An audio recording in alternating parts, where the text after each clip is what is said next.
just start. You don't have to know where that leads you. It took me 42 years to learn that. For me, I had to overcome the fear of being rejected and not being perfect. And that is why YouTube changed my life. If you're new here, my name is Frank and I have 576 subscribers on YouTube.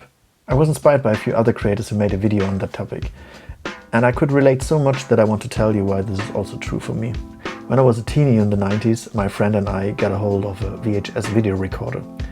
And we started to record like everything, like bicycle stunts, and he was a drummer and I was a guitarist, and we were like playing songs and recording that, and also doing like playback shows to Body Count and Metallica songs.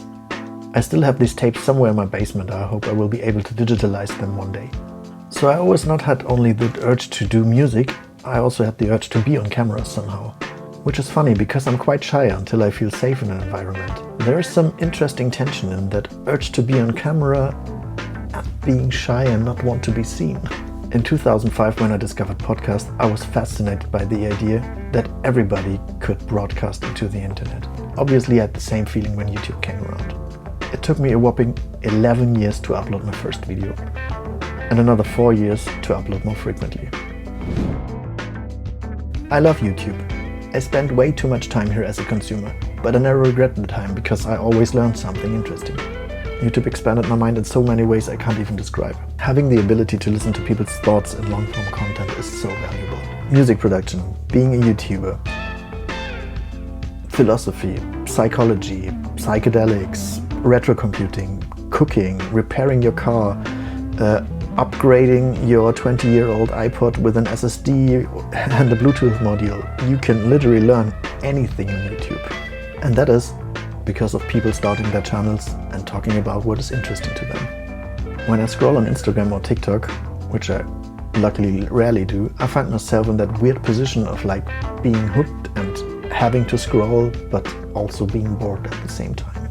On YouTube, I genuinely engage with the content and creator and write comments and let them know when their content was valuable for me.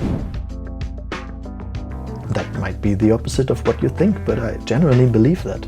Even as a small channel with 250 subscribers, the algorithm pushed one of the videos that I uploaded to a few people and see if they liked it. And within 3 weeks, the video crossed 20,000 plays. The normal play count for my videos, even today, is like 300 in the first 3 weeks. I had a TikTok reaching about 1,900 people in the first night, and then it stopped. Nothing. Not a single view more came in after that. On YouTube, it's quite the opposite.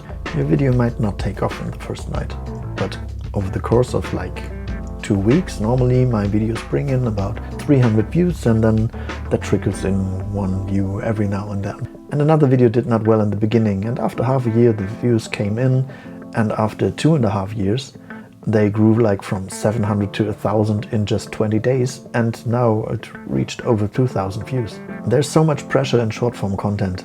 You have to do what is trending and try to go viral, and I think in long-form content you really can do what you like. You can create what you love, and the algorithm will give you a chance, and if your video is actually any good, it will find its audience. And there's an audience for almost anything. And sometimes it's maybe just one person who needs your message. And that is why YouTube changed my life. If you reach that one person, you will never know what impact you will have on their lives. One of my sound journeys actually helped a guy in ICU to get out of his delirium and helped facilitate his healing. I told the whole story in another video. I will put it in the info box if you're interested in it. So if my YouTube channel and my music would never be heard or seen again, it would have been worth it because of that one guy. This story gave me such a great sense of purpose I can't even describe to you. But not only will the feedback affect you, that you will get when you create videos, also what you have to go through to become a YouTuber and create videos will deeply change you. For me, I had to overcome the fear of being rejected and not being perfect. And let's be honest, nobody's perfect. Doing YouTube videos helps me facing my perfectionism, because I have to embrace that I basically suck and I will only get better by creating more videos. It took me 42 years to learn that, but as we know from The Hitchhiker's Guide to Galaxy, 42 is the answer to everything. And I start to get proud of my creations, also in music. At this time and space, it's the best I can do, and for what my skill set is, I'm amazed what I was able to achieve. And the idea what is even possible if I get better, that's mind-blowing. You will learn so much on this journey. Talking to camera, video editing, thumbnail creation, video scripting, music selection. Heck, I even learned a little bit of AI prompting for doing covers for my music. And you can be proud of every step you take, because it's a step into endless opportunities.